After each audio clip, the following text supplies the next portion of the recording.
Si vous receviez 3 balles dans la poitrine maintenant, que feriez-vous? Survivriez-vous? Auriez-vous la force de parler? Ce pasteur, au Soudan, a fait quelque chose que personne ne parvient à expliquer. Savez-vous ce qu'il y a de plus fou dans cette histoire? Il ne s'agit pas seulement de quelqu'un qui a reçu une balle et a survécu pour raconter son histoire. Il s'agit de ce qui s'est passé dans les secondes qui ont suivi l'impact des balles sur son corps. Parce que ce qu'il a fait ensuite a même poussé ceux qui lui ont tiré dessus à remettre en cause toutes leurs croyances. Laissez-moi vous parler du pasteur Michael. Il vivait au Soudan, qui, pour ceux qui ne le savent pas, est l'un des endroits les plus dangereux au monde pour être chrétien. Nous parlons d'un endroit où le simple fait de posséder une Bible peut mener en prison. Ou aller à l'église peut signifier ne jamais rentrer chez soi. Ou prononcer le nom de Jésus à voix haute peut être la dernière chose que vous fassiez. Mais le pasteur Michael se moquait de tout cela. Chaque semaine, il rassemblait des gens dans des lieux secrets pour adorer. Parfois, c'était dans le sous-sol de quelqu'un. Parfois, c'était au milieu du désert sous les étoiles. Parfois, c'était dans des bâtiments abandonnés où personne n'aurait l'idée de chercher. Et chaque fois qu'il le faisait, il savait qu'il risquait sa vie. Sa femme le suppliait d'arrêter. Elle disait que ses enfants avaient besoin d'un père, que sa famille avait besoin de lui en vie, mais il disait toujours la même chose. Il la regardait et disait que ces gens avaient besoin d'espoir, plus que sa famille n'avait besoin de sécurité. Pouvez-vous imaginer dire cela à votre propre épouse?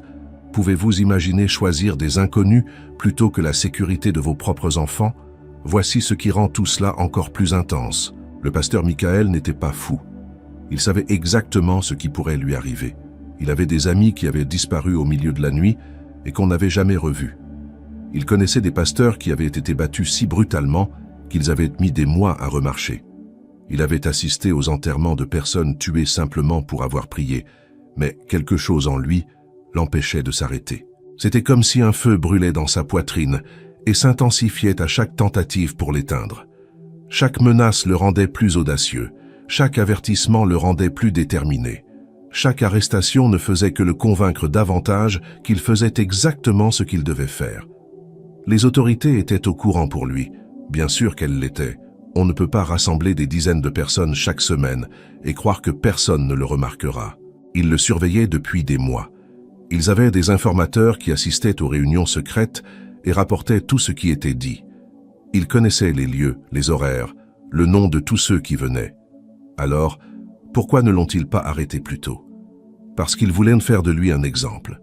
Ils voulaient le prendre en flagrant délit devant le plus grand nombre de personnes possible.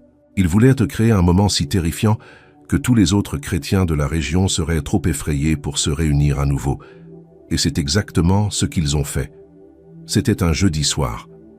La réunion devait être petite, avec seulement une poignée de fidèles de longue date. Ils se faisaient entièrement confiance, ou du moins le pensaient-ils, parce qu'ils ignoraient que l'un d'entre eux avait été menacé. L'un d'entre eux avait été prévenu que s'il ne coopérait pas, toute sa famille en paierait le prix. Alors cette personne a révélé le lieu, l'horaire, tout. Le pasteur Michael dirigeait la louange lorsqu'il a entendu le bruit. Au début, ce n'était pas fort, juste des pas, des bottes lourdes sur du gravier. Mais il savait exactement ce que cela signifiait. Il avait déjà entendu ce bruit dans ses cauchemars. Il avait imaginé ce moment des milliers de fois. Tout le monde dans la pièce s'est figé. On pouvait sentir la peur comme une chose physique, oppressant la poitrine de chacun. Certaines personnes ont commencé à chercher des sorties, d'autres à prier tout bas, d'autres sont restés immobiles, paralysés par la terreur. Mais le pasteur Michael a fait quelque chose que personne n'attendait. Il a souri. Pas un sourire forcé, pas un sourire nerveux, mais un sourire authentique et serein. Puis, il a dit quelque chose que je ne comprends toujours pas complètement. Il a dit « N'ayez pas peur. Quoi qu'il arrive ensuite, cela fait partie du plan. » Fait partie du plan, comment se faire attaquer par des gens qui veulent vous tuer pourrait-il faire partie d'un plan? Les portes se sont soudainement ouvertes. Des hommes armés ont fait irruption dans la pièce. Ils criaient, pointèrent leurs armes sur tout le monde, forçant les gens à s'allonger sur le sol. C'était le chaos. Les gens criaient, les enfants pleuraient. Et au milieu de tout cela, le pasteur Michael est simplement resté là, les mains levées, parfaitement calme.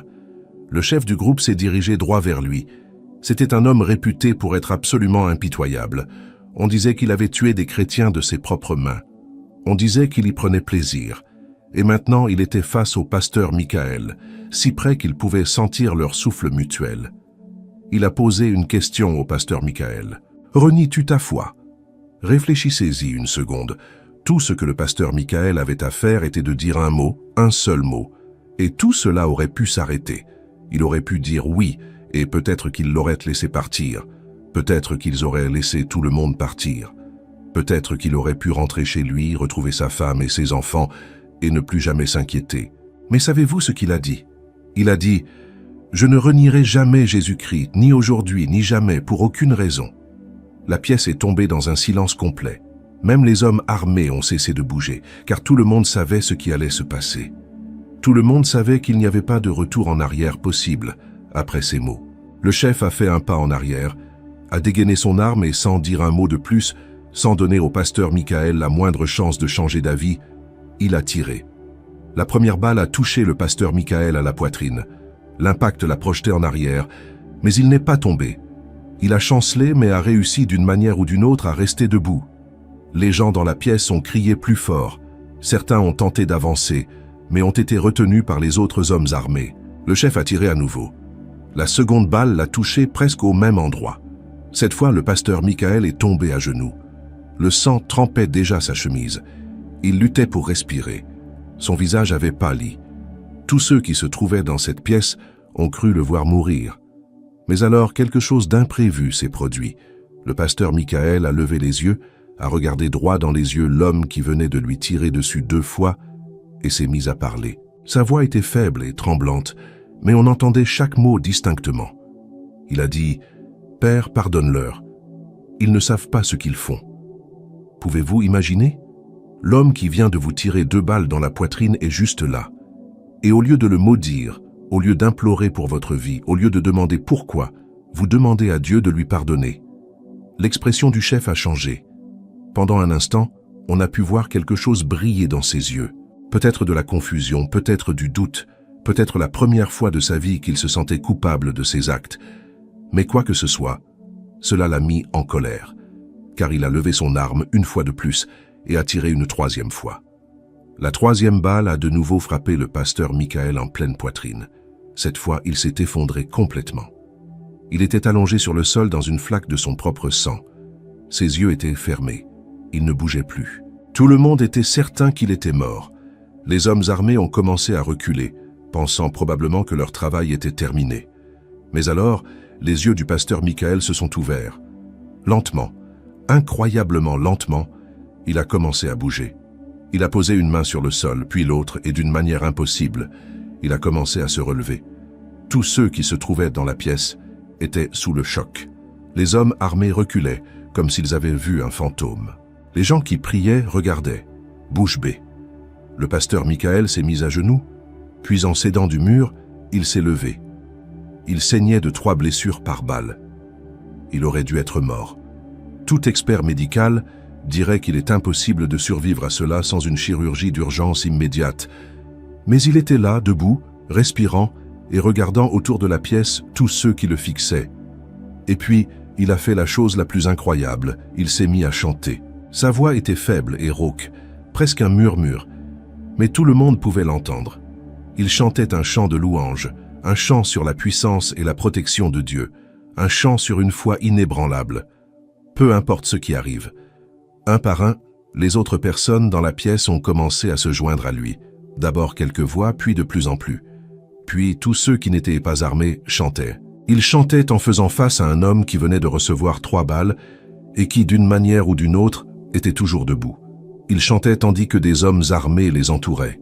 Ils chantaient comme s'ils n'avaient absolument rien à craindre. Le chef du groupe armé est simplement resté planté là. Il n'a pas tiré à nouveau, n'a donné aucun ordre. Il a juste fixé le pasteur Michael comme s'il essayait de comprendre ce qu'il voyait.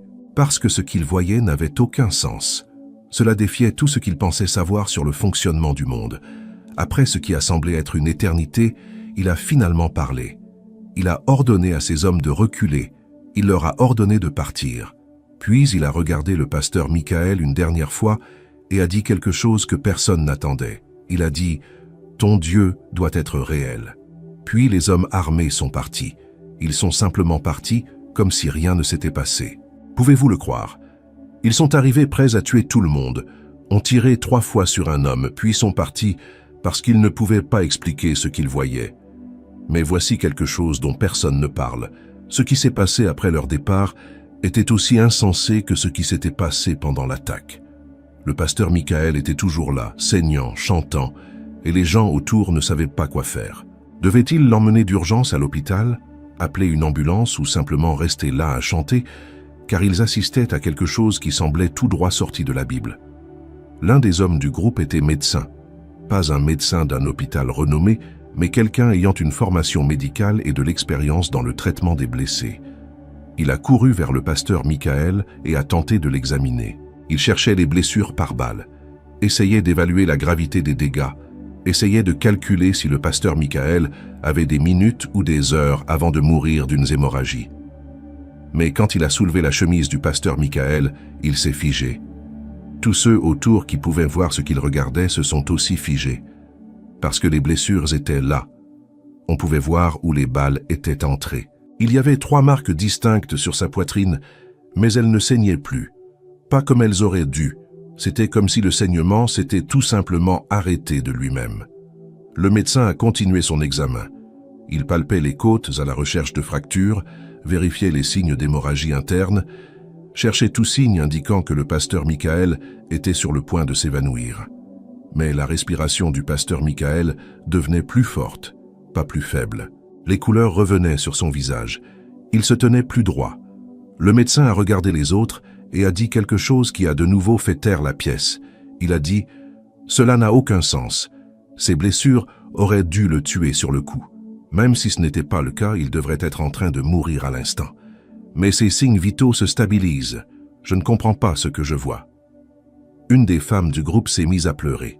Ce n'étaient pas des pleurs de tristesse, mais ces pleurs que l'on ressent lorsque l'on voit quelque chose d'aussi beau et bouleversant que le corps ne sait comment réagir.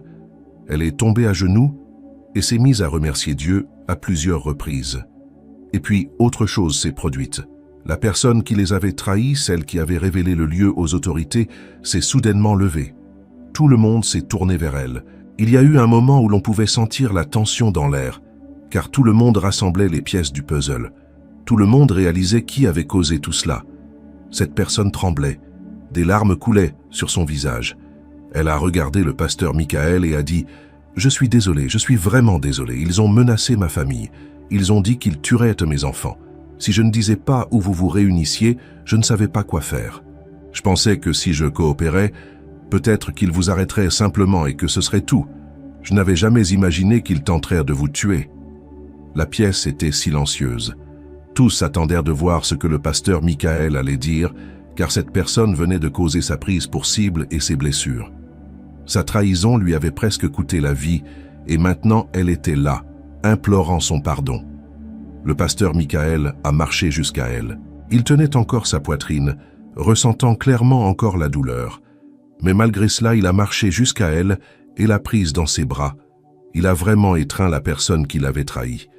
Il l'a réconfortée tandis qu'elle sanglotait sur son épaule et a dit « Je te pardonne, Dieu te pardonne et je suis toujours en vie. » Alors il n'y a plus rien à se reprocher. Comment est-il possible de faire cela? Comment pardonner si rapidement pour quelque chose d'aussi grave?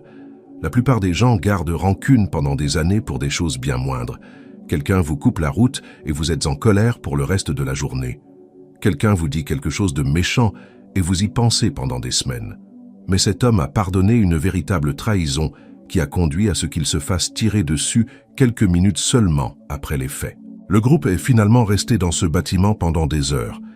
Personne ne voulait partir. Ils étaient tous assis autour du pasteur Michael, posant des questions, essayant de comprendre ce qui venait de se passer. Certaines personnes vérifiaient les nouvelles pour voir s'il y avait des reportages sur l'opération policière. D'autres appelaient leur famille pour dire qu'ils allaient bien. Mais surtout, tous tentaient d'assimiler ce qu'ils avaient été témoins.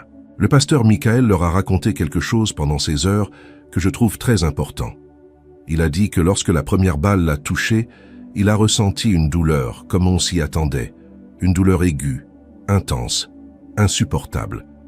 Mais avec la douleur, il a ressenti autre chose, Il a senti une présence, comme si quelqu'un se tenait juste à côté de lui, comme si quelqu'un le soutenait, même lorsque son corps voulait s'effondrer. Lorsque la deuxième balle l'a touché, il a dit que la douleur a empiré, mais la présence s'est intensifiée. C'était comme si plus la situation physique empirait, plus il devenait conscient de quelque chose de surnaturel en train de se passer. Il a dit qu'il a su à cet instant qu'il n'allait pas mourir. Pas parce que les balles n'étaient pas réelles ou parce que le tireur avait mal visé, mais simplement parce que ce n'était pas encore son heure. Et lorsque la troisième balle l'a touché, il a dit avoir entendu une voix, pas forte au point que tout le monde puisse l'entendre, mais dans son esprit, claire comme le jour. Et la voix a dit « Lève-toi et montre-leur ma puissance ». C'est pourquoi il s'est levé, non pas pour faire le courageux ou prouver quelque chose, mais parce qu'il a entendu une instruction directe et l'a suivie. Et c'est pourquoi il s'est mis à chanter, car à ce moment-là, la seule réponse qui avait du sens était l'adoration. C'est ici que l'histoire devient encore plus intéressante. Vous souvenez-vous du chef du groupe armé, celui qui a tiré 3 fois sur le pasteur Michael? Son nom était Ahmed, et ce qui s'est passé cette nuit-là a complètement changé le cours de sa vie. Après être sorti de ce bâtiment, Ahmed est rentré chez lui et n'a pas pu dormir. Chaque fois qu'il fermait les yeux, il voyait le pasteur Michael debout après avoir été touché par les balles. Il voyait ce sourire sur son visage, entendait ces mots demandant à Dieu de lui pardonner, et cela le tourmentait. Pendant des semaines, Ahmed n'a pas pu arrêter d'y penser. Il a commencé à poser des questions, à chercher des explications. Peut-être que les balles étaient défectueuses, peut-être qu'il avait mal visé. Peut-être que le pasteur Michael portait une sorte de gilet pare-balles que personne n'avait vu.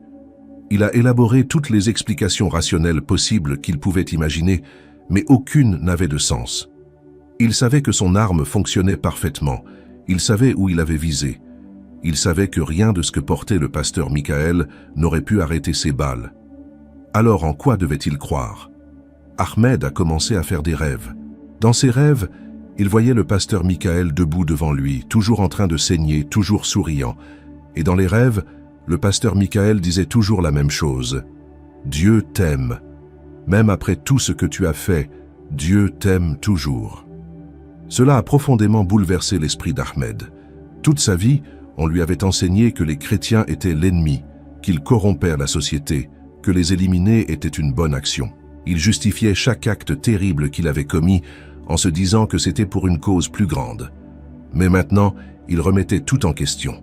Parce que si le Dieu du pasteur Michael était assez puissant pour le maintenir en vie après 3 balles dans la poitrine, qu'est-ce que cela signifiait? Si le Dieu du pasteur Michael pouvait amener quelqu'un à pardonner à son agresseur en quelques minutes, quel genre de Dieu était-ce? Si cette foi pouvait pousser les gens à préférer la mort au reniement de leurs croyances, en quoi croyaient-ils vraiment? Ahmed a fait quelque chose qui aurait pu lui coûter la vie. Il a commencé à étudier le christianisme en secret. Il a trouvé des moyens de lire la Bible sans que personne ne le sache. Il a commencé à écouter des enseignements et des sermons pour lesquels il aurait autrefois fait arrêter des gens. Et plus il apprenait, plus tout commençait à avoir du sens. La façon dont le pasteur Michael agissait n'était pas seulement due au fait qu'il était une bonne personne, c'était parce qu'il croyait vraiment être aimé par un Dieu qui avait tout sacrifié pour lui. Et cette croyance changeait la façon dont il voyait tout dans la vie, y compris ses ennemis. 3 mois après la fusillade, Ahmed a fait quelque chose qui a choqué tous ceux qui le connaissaient. Il a contacté quelqu'un qui pouvait le mettre en relation avec le pasteur Michael. Il a envoyé un message disant qu'il devait parler, qu'il avait des questions, qu'il ne pouvait pas arrêter de penser à ce qui s'était passé cette nuit-là. Le pasteur Michael a accepté de le rencontrer. Ses amis lui ont dit qu'il était fou. Sa femme l'a supplié de ne pas y aller. Tout le monde a dit que c'était évidemment un piège, qu'Ahmed allait finir ce qu'il avait commencé, que cette fois le pasteur Michael ne survivrait pas. Mais le pasteur Michael y est allé malgré tout. Il a rencontré Ahmed dans un endroit discret où personne ne les verrait. Et quand Ahmed l'a vu entrer, il s'est effondré en larmes. Cet homme qui s'était bâti une réputation de dur et d'impitoyable s'est simplement disloqué. Il s'est agenouillé et a supplié le pasteur Michael de lui pardonner. Et le pasteur Michael a dit « Je te l'ai déjà dit cette nuit-là, je te pardonne. Maintenant, lève-toi et parlons de la véritable raison pour laquelle tu as voulu me rencontrer. » Ils ont parlé pendant des heures. Ahmed a posé toutes les questions qu'il gardait en lui. Des questions sur la foi, sur le pardon, sur comment croire en un Dieu d'amour quand le monde est plein de tant de douleur et de mal, des questions sur ce qui arrive après la mort, des questions pour savoir si quelqu'un comme lui, qui avait fait des choses si terribles, pourrait un jour être pardonné. Le pasteur Michael a répondu à toutes les questions, non pas avec jugement ou colère, mais avec patience et honnêteté. Il a partagé sa propre histoire, parlé de ses doutes et de ses luttes, admis que la foi n'est pas toujours facile et que parfois, lui non plus n'avait pas toutes les réponses. À la fin de cette conversation, Ahmed a pris une décision qui changerait sa vie à jamais. Il a décidé de devenir chrétien. Là, dans ce lieu de rencontre secret, il a prié et a demandé à Jésus d'entrer dans sa vie. Il a demandé pardon pour tout ce qu'il avait fait et s'est engagé à suivre cette nouvelle voie, quel qu'en soit le prix. Et cela lui a coûté cher. Lorsque la nouvelle de sa conversion s'est répandue, il a tout perdu. Son travail, sa réputation, ses amis. Certains membres de sa propre famille ont refusé de lui adresser la parole. Il est passé de quelqu'un de puissant et craint à quelqu'un de traqué et méprisé. Mais Ahmed a dit que cela en valait la peine, car pour la première fois de sa vie, il a ressenti la paix. La vraie paix.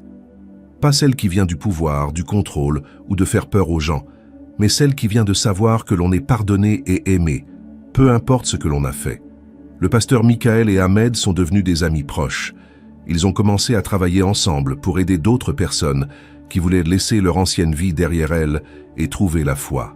Ils rencontraient en secret des personnes qui avaient des questions, aidaient des familles persécutées, sont devenus des partenaires, l'exact opposé de ce qu'ils étaient auparavant. L'église dirigée par le pasteur Michael a grandi, non pas parce qu'il faisait de la publicité ou essayait de recruter des gens, mais parce que tous ceux qui entendaient son histoire voulaient en savoir plus. Ils voulaient rencontrer cet homme qui avait survécu à 3 balles. Ils voulaient comprendre cette foi capable de transformer des ennemis en amis. Et voici quelque chose que la plupart des gens ignorent. Le pasteur Michael a toujours ses cicatrices. Les blessures par balles ont guéri, mais les marques n'ont jamais disparu. Il dit en être reconnaissant, car chaque fois que quelqu'un les voit et demande ce qui s'est passé, il peut raconter cette histoire. Il peut partager comment Dieu l'a protégé. Il peut expliquer que la foi ne consiste pas à éviter la souffrance, mais à y trouver un but. Alors, que signifie vraiment cette histoire pour nous? Parce qu'il est facile d'entendre une telle histoire et de la trouver incroyable, mais aussi de penser qu'elle n'a rien à voir avec notre vie. Vous ne vivez probablement pas au Soudan. Vous n'êtes probablement pas un pasteur traqué par les autorités. Vous n'êtes probablement pas dans une situation où votre foi peut vous mener à la mort. Mais voici ce que nous manquons souvent lorsque nous entendons de telles histoires. Le même Dieu qui a protégé le pasteur Michael est le même Dieu qui est avec vous en ce moment. La même puissance qui l'a maintenu en vie après 3 balles est la même puissance disponible pour vous dans n'importe quelle situation que vous affrontez. Je ne dis pas que si vous avez assez de foi, vous serez invulnérable. Ce n'est pas ainsi que cela fonctionne. Il y a eu de nombreuses personnes de foi qui sont mortes pour leur croyance. Il y a eu des martyrs tout au long de l'histoire qui ont aimé Dieu inconditionnellement et qui ont quand même perdu la vie. Il ne s'agit donc pas d'une formule magique où la foi équivaut à une protection contre tout mal. Il s'agit de but. Le pasteur Michael connaissait son but. Il savait pourquoi il faisait ce qu'il faisait. Il savait que partager l'espoir avec des gens qui n'en avaient pas était plus important que sa propre sécurité. Et lorsque vous avez ce genre de clarté sur votre but, cela change la façon dont vous abordez tout le reste. Pensez au moment de votre vie où vous avez eu le plus peur. Peut-être un problème de santé, une crise financière, la fin d'une relation ou quelque chose de complètement différent. Dans ces moments, qu'est-ce qui vous a aidé à traverser? Était-ce de savoir que vous aviez une raison de continuer? Était-ce de croire qu'il y avait quelque chose de plus grand que vos circonstances immédiates? C'est ce que le pasteur Michael avait. Il n'a pas survécu parce qu'il était spécial ou plus fidèle que les autres. Il a survécu parce que Dieu avait encore des choses pour lui à accomplir, et il en va de même pour vous. Si vous êtes encore là, si vous respirez encore, si vous regardez cette vidéo en ce moment, cela signifie que Dieu a encore des choses pour vous à accomplir. L'histoire ne se termine pas avec le pasteur Michael et Ahmed, elle continue, parce que tous ceux qui ont été touchés par eux ont maintenant leur propre histoire. Chaque personne qui a entendu parler de ce qui s'est passé et a décidé d'explorer cette foi par elle-même. Chaque famille qui a trouvé l'espoir au milieu de la persécution. Chaque individu qui a réalisé qu'il y a peut-être plus dans la vie que de simplement survivre jour après jour. L'une des personnes présentes dans la pièce cette nuit où le pasteur Michael a été touché était une adolescente. Elle n'avait que 16 ans. Elle était venue avec ses parents et avait été terrifiée tout du long. Quand les hommes armés ont fait irruption, elle a cru qu'elle allait mourir. Elle a fermé les yeux et a prié avec plus de ferveur que jamais dans sa vie. Après avoir vu ce qui était arrivé au pasteur Michael, quelque chose a changé en elle. Elle a réalisé que sa foi n'était pas seulement quelque chose que ses parents avaient. Ce n'était pas seulement des traditions, des règles et des choses auxquelles elle était censée croire parce qu'on le lui disait. C'était réel, c'était puissant, cela valait tout. Cette jeune fille a maintenant une vingtaine d'années. Elle est toujours au Soudan, toujours confrontée au danger chaque jour, mais maintenant elle dirige son propre petit groupe. Elle rencontre d'autres jeunes femmes qui essaient de découvrir ce en quoi elle croit et pourquoi. Elle leur raconte la nuit où elle a vu un pasteur recevoir 3 balles et continuer à chanter. Et elle leur dit que le même Dieu qui a fait cela est le Dieu qui les aime. C'est ainsi que la foi se répand. Non pas par de grandes campagnes ou des programmes sophistiqués, mais par des histoires, des témoignages, des personnes partageant ce qu'elles ont vu et vécu et laissant les autres décider par eux-mêmes s'ils veulent croire. Le pasteur Michael m'a dit quelque chose quand j'ai parlé avec lui de tout cela. Il a dit que la partie la plus difficile n'a pas été de recevoir la balle. La partie la plus difficile a été les jours et les semaines qui ont suivi, lorsqu'il a dû décider quoi faire. Parce qu'il aurait pu interpréter ce miracle comme un signe de fuir. Il aurait pu dire que Dieu l'avait protégé pour qu'il puisse partir et être en sécurité. Il aurait pu déménager dans un autre pays et vivre une vie tranquille, et personne ne l'aurait blâmé. Mais il est resté. Il a continué à faire exactement ce qu'il faisait avant. Il a continué à rassembler des gens en secret, à enseigner, à prêcher, à aider ceux dans le besoin. Parce qu'il a réalisé que le miracle ne concernait pas seulement sa survie. Il s'agissait de montrer à tous ceux qui en étaient témoins que Dieu est réel, présent et actif dans le monde.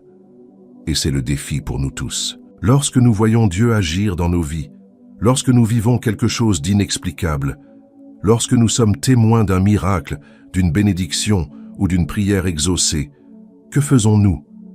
Est-ce que nous le gardons pour nous? Est-ce que nous minimisons ce qui s'est passé? Est-ce que nous essayons de trouver des explications rationnelles ou est-ce que nous partageons et laissons cela impacter les autres? Votre histoire est importante. Peu importe ce que vous avez traversé, ce à quoi vous avez survécu, ce que vous avez surmonté, elle est importante non seulement pour vous, mais pour tous ceux qui ont besoin de l'entendre. Parce que quelque part, il y a quelqu'un qui traverse exactement ce que vous avez traversé. Et cette personne a besoin de savoir qu'il est possible de s'en sortir. L'histoire du pasteur Michael nous rappelle que la foi ne consiste pas à avoir toutes les réponses, à être parfait ou à n'avoir jamais peur. Il s'agit de faire confiance à un plan plus grand, même lorsque tout s'effondre autour de vous. Il s'agit de croire que l'amour est plus fort que la haine. Il s'agit de savoir que le pardon est plus puissant que la vengeance. L'histoire d'Ahmed nous rappelle que personne n'est perdu à jamais. Personne n'a fait quelque chose de trop grave. Personne n'est au-delà de la rédemption. L'homme qui a pressé la détente 3 fois est maintenant l'un des amis les plus proches et l'un des collaborateurs les plus dévoués du pasteur Michael. Si ce type de transformation est possible, alors tout est possible. C'est ce que je veux que vous compreniez. Quel que soit le défi auquel vous êtes confronté en ce moment, vous n'êtes pas seul. Quelle que soit la bataille que vous livrez, vous n'avez pas à la affronter seul.